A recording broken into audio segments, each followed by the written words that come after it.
This is the Ezra podcast. We're gonna be talking some UFC today, some MMA, UFC 276. We got Adesanya versus Cannonier, and which was kind of built to be like the best, most stat card of the year. Did it deliver performances wise, fight wise? No, probably not. But the whole point of a promotion, a promoter's job, that I continuously say, is to build the hype going into the fight. The results, you can't predict that. You're never going to be able to predict that. You can make good matchups and hope for the best, but a lot of really good matchups don't really ever turn into the fights that you think they're going to be. A lot of fight of the year, like, people announce, oh, this is the fight of the year contender. This is going to be a fight of the year contender. And they don't pan out to be the fight of the year. What you want to do is pre-fight hype, and this had pre-fight hype. Let's get to the main event. We had Adesanya versus Cannonier in a fight that, a lot of people are saying it was boring.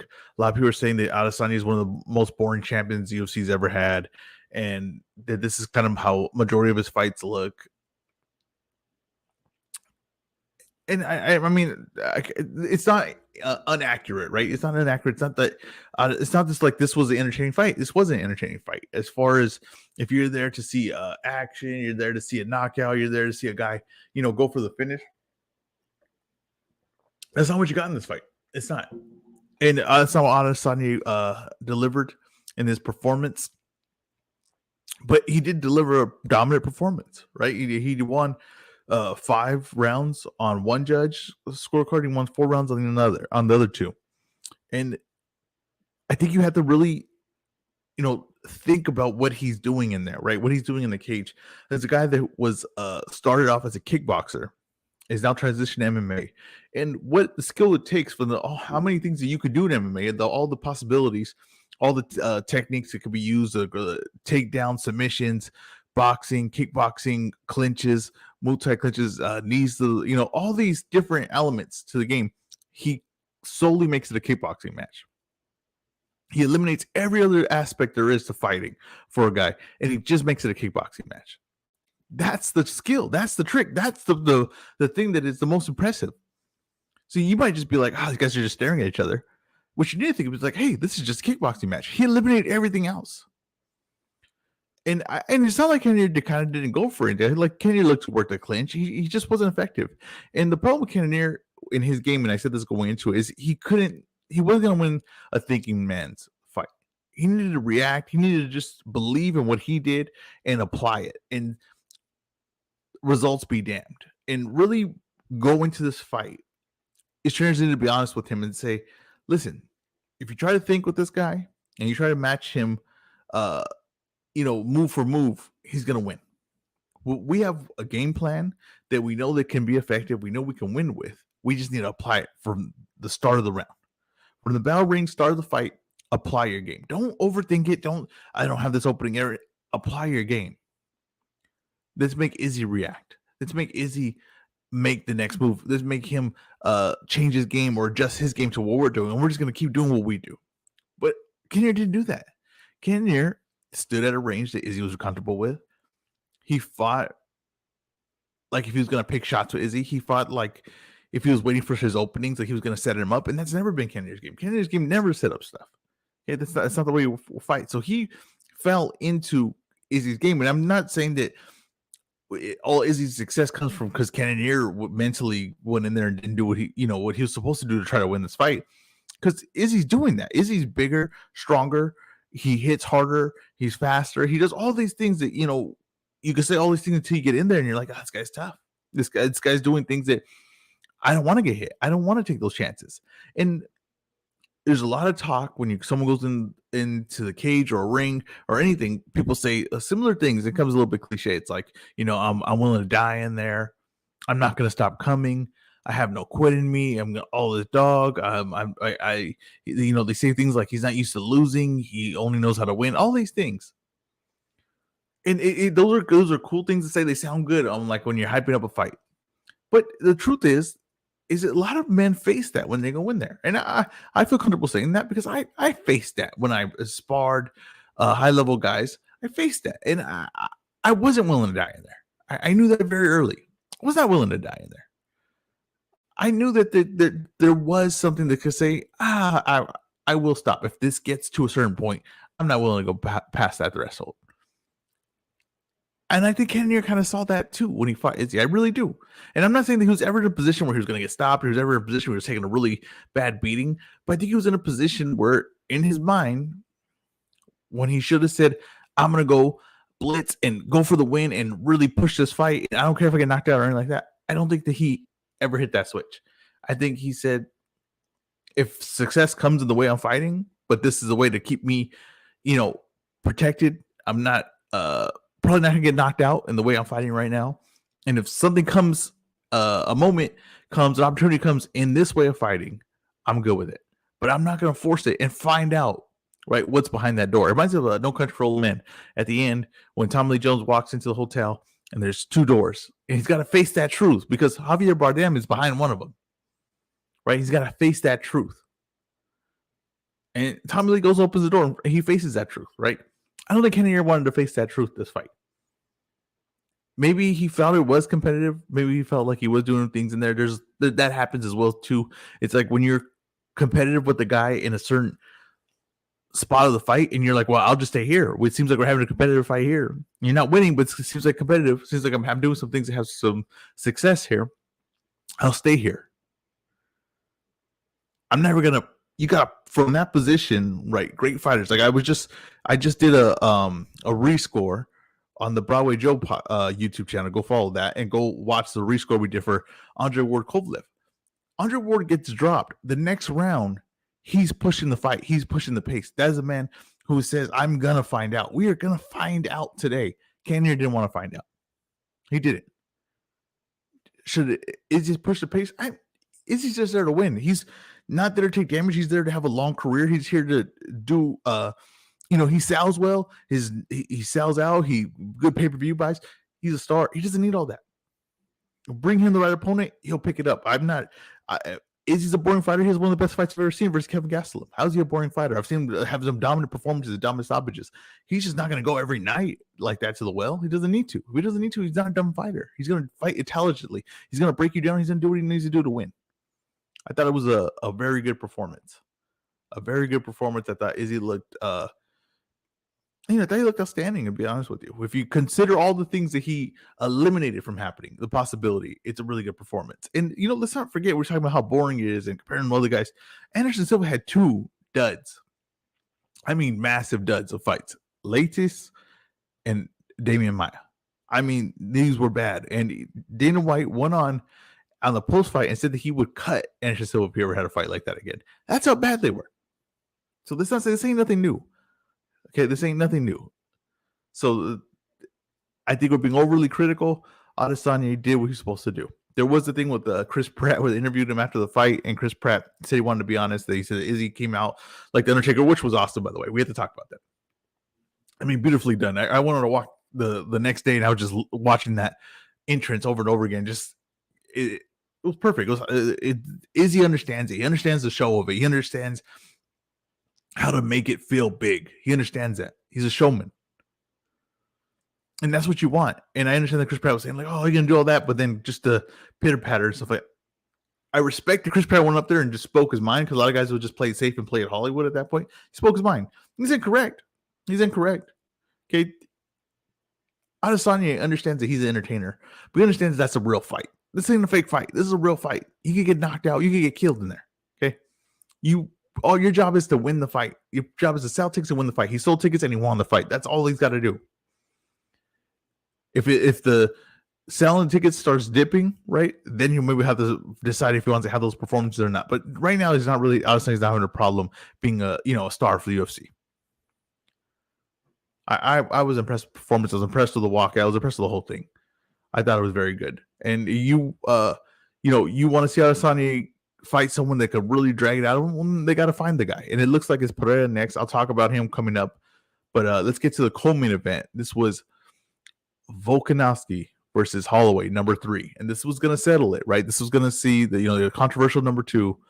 It was going to settle who's the best guy, who's the best featherweight, maybe all time, right?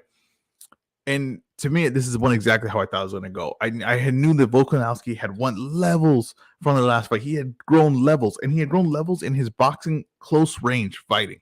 And his footwork is much better. And he didn't have to just bail out when a guy was attacking, right? He didn't have to just bail out and then reset and find a spot. No, he was comfortable staying in there. It was no longer a game of feet, it was a game of inches.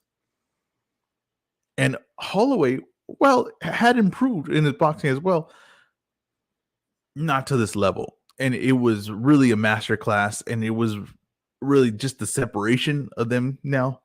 They've had some good fights, but this was the separation showing that Volkanovski was the superior fighter and had grown really far, far, far beyond what Holloway had grown since their fight.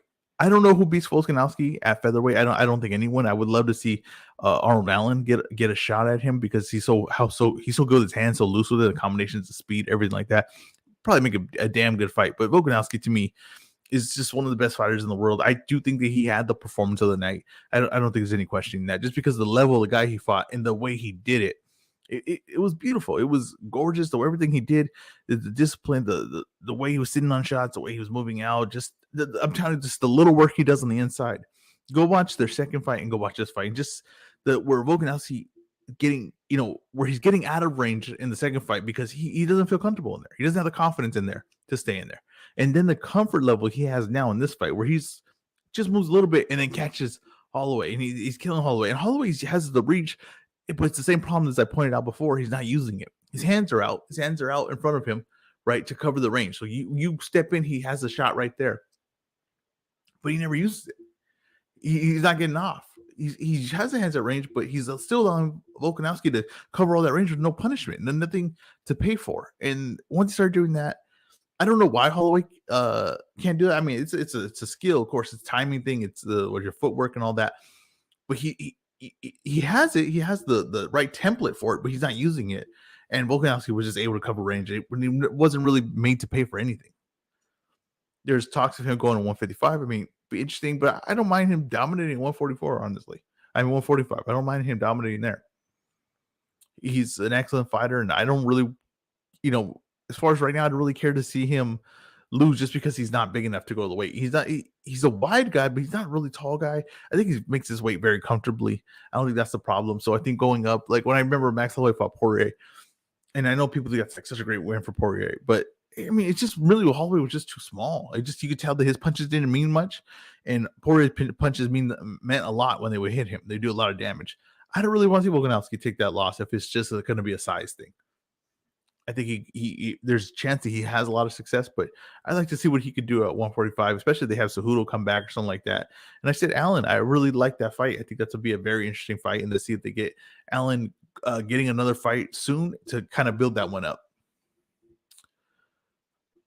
The next fight we have to talk about is Strickland versus Pereira. Sean Strickland. I want to make sure his name is Sean Strickland because I don't know why it's not feeling right. Yeah, Sean Strickland. Okay, I was right. Sean Strickland versus Pereira. And Strickland, and my opinion on this fight was like I thought he was gonna use more of his game. He's gonna go for a takedown,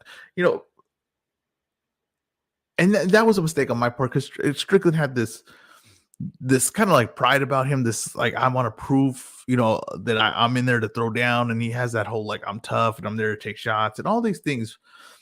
I thought that someone would get in his ear and be like, hey man, we're almost there for a title shot. You want the money. I know you want the big paydays. You want these opportunities, these big fights. Take this man down. I thought he would go for it. I'm not saying that I'm guaranteed that he would take him down, but Pereira does not have a lot of experience. So the good chances are that he has some flaws to his grappling game. But Strickland doesn't do that. So I said, though, standing that Strickland could have success. I still believe he could have had success.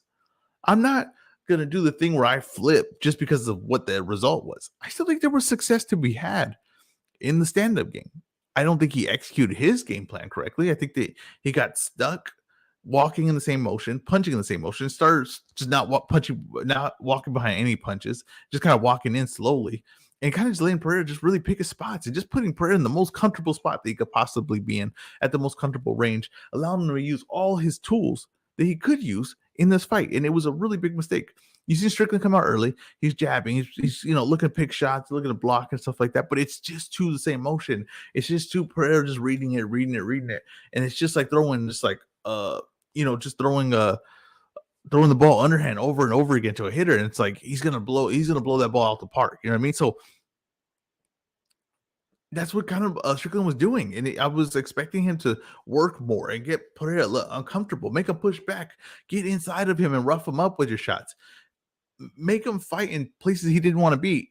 Pereira was very comfortable in this fight. If you told me that that's the way this fight was going to look at that range, I could have told you he was going to get knocked out cold.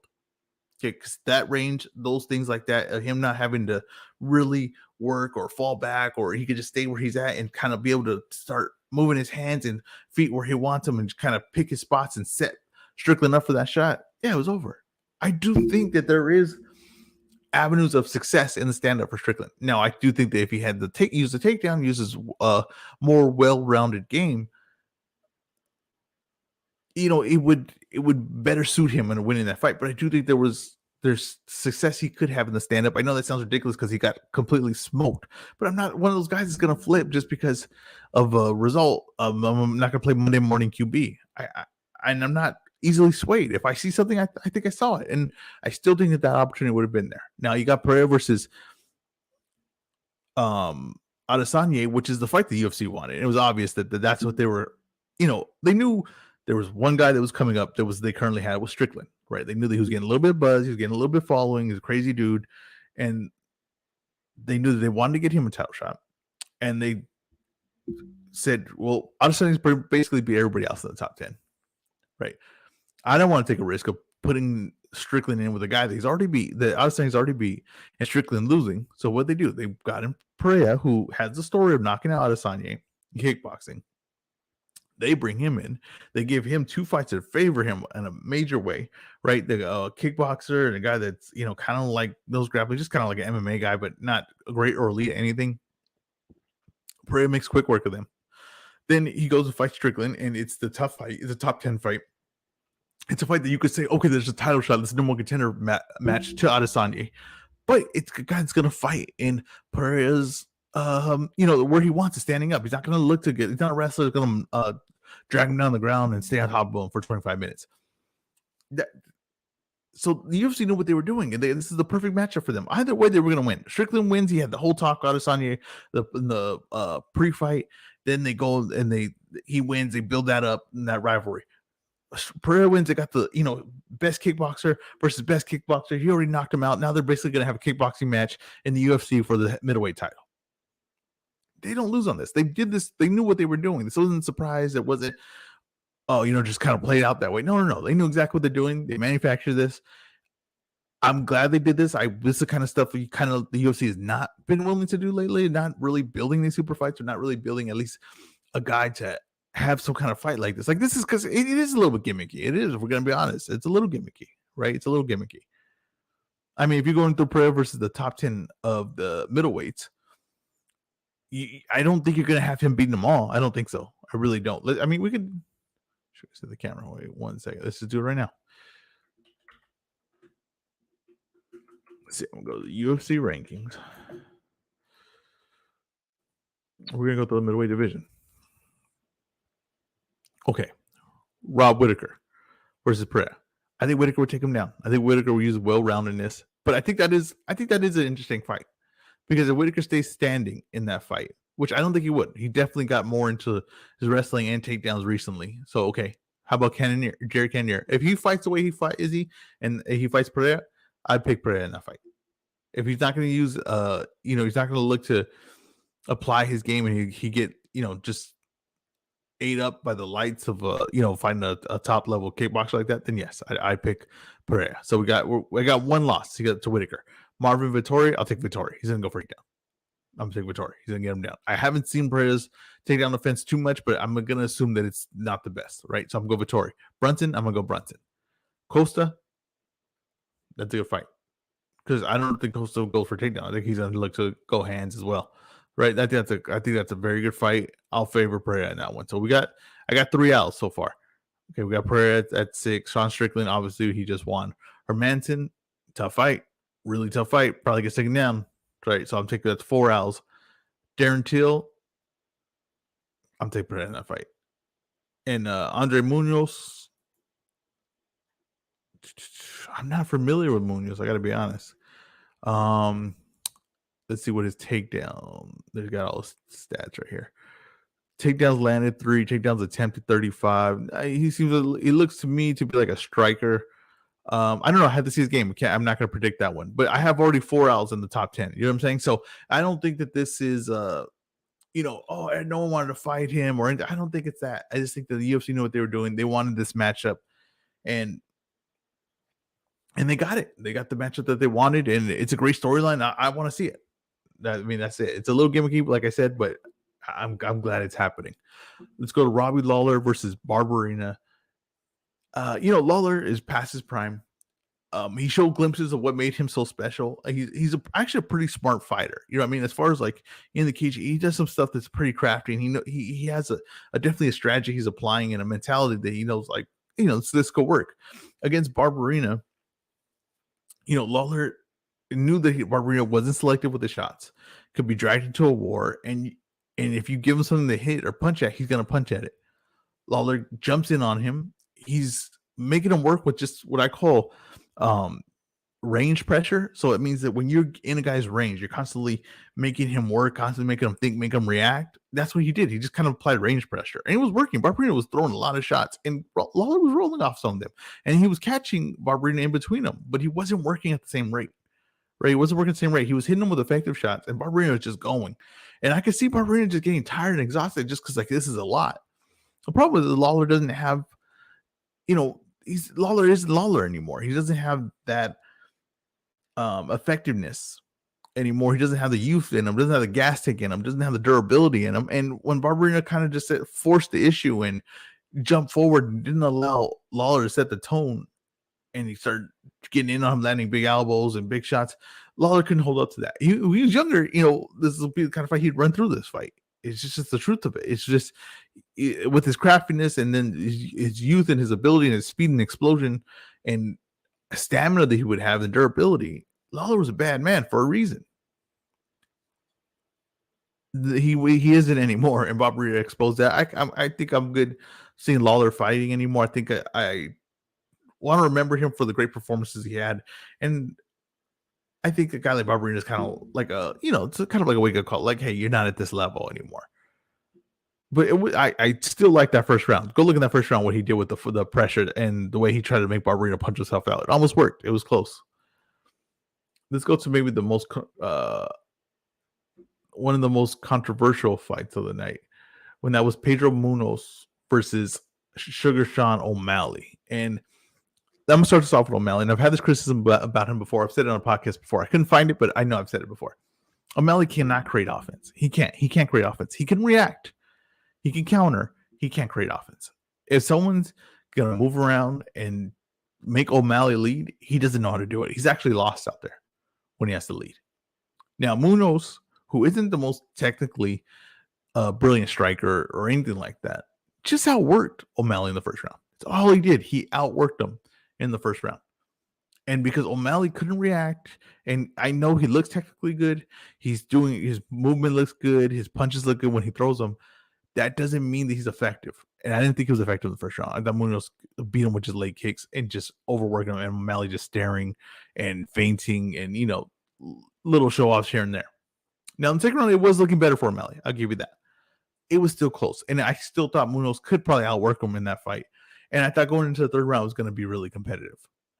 Now, Munoz gets poked in the eye, can't continue. People calling him a quitter, all these things. BS. It's a tough fight. It's a good opportunity. It's, if he can't see and he's just going to push it just because he's afraid that you're going to say, oh, he's a quitter, and he gets knocked out by O'Malley, what's going to happen for him? Because I don't think the crowd's going to be like, well, he did push through the eye injury. No, they're not. They're just going to be like, oh, O'Malley highlight. He did the right move. If he can't see, or, he's having trouble seeing, or there's an injury and the doctor notices it, then it is what it is at that point. People call him a quitter. He won the first round. And not just me saying it, the judge just said that. He was in that fight. Why would he quit? I'm tired of O'Malley just staring at me this whole time. No, he wasn't quitting. He got poked in the eye. You can't see. It's obvious. It wasn't anything. I really think O'Malley has a problem if he can't create offense. Going forward, I think he might have. I don't think he's going to have success against really top guys that are going to make him, lead. The really top guys are going to see it and be like, hey, you're staring. You know what I mean? You have no ideas of how to do anything, get anything going here. And he really didn't. I imagine we'll see a rematch in this fight. Um, or maybe not. Maybe they just keep moving on Miley. But I do think that there's some warning signs there. Let's just pay attention to that. And I'm pointing it out right now. This guy can't create offense. He can react well. He can't create offense. And just remember, a lot of his highlights are against cans. Let's be honest with this. A lot of his highlights are against cans. So, and the one time he faced a good fighter, his leg got turned off. The signs are there. The signs are there. I did want to talk about Jalen Turner, who is using his reach, using his length, and is making good fighters into cans. He really is. Against Riddle, I mean, it's looked like all Turner's other performances. He just goes in there and he's just a superior fighter. And I'm really excited for Turner going forward because I think this guy's going to be a world champ. I think he has at least contend for one. It's hard to say the guy's be a world champ. There's like very good fighters, you know what I mean, at that weight class. But I think that he's going to be a problem. I do imagine him fighting for a belt. I'm very interested to see where he goes from there. But he completely understands his distance. He's completely comfortable with putting you at range and knowing exactly where he can touch you. And when he touches you, he can probably put you out. And he's quick to hop on your neck. He's just well-rounded, but he's got that like just something different, and you can see it. And I'm really excited to see Turner going forward. Ian Gary got a win this 3 rounds of none. I saw bits and parts, but I didn't watch the whole thing, so I can't fully break it down. But Ian Gary is a character. He's Irish. If they could keep winning and be as effective, I think he was more effective this fight than I felt like in the last fight for the parts I've seen of it. I'm curious to see, what he could turn into, because I think he could be a possibility of being a star.